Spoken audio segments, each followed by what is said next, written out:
while we're a different country than the one we grew up in many ways, this was a big change today, and tonight parents everywhere are taking notice of it.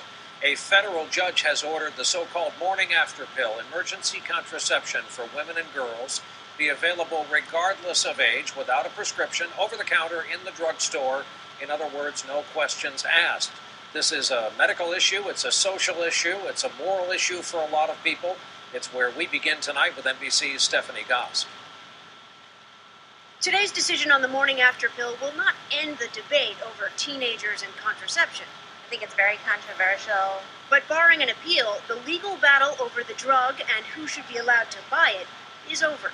The Brooklyn Federal Court ruled that the emergency contraception known as Plan B will now have to be made available over the counter to women of any age, even teenagers.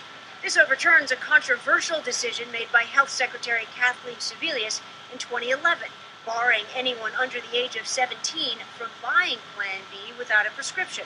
With elections looming at the time, President Obama agreed. As the father of two daughters,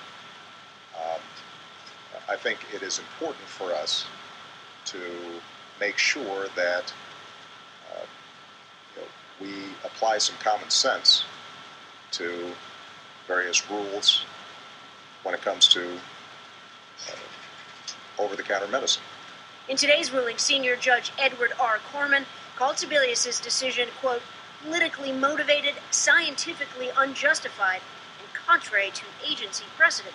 Reproductive rights advocates say this is a victory for all women because it takes the drugs out from behind the pharmacy counter and puts them on the shelves alongside aspirin and Tylenol, where they are accessible to everyone.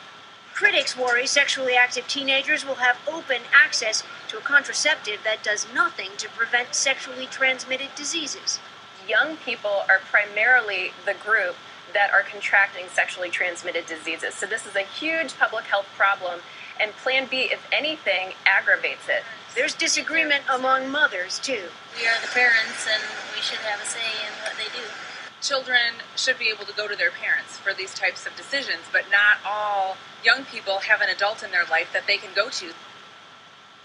The FDA has 30 days to put Plan B, a pill that costs about $50 for each dose, on the shelves. The Justice Department says it is still deciding, Brian, whether or not to appeal the decision.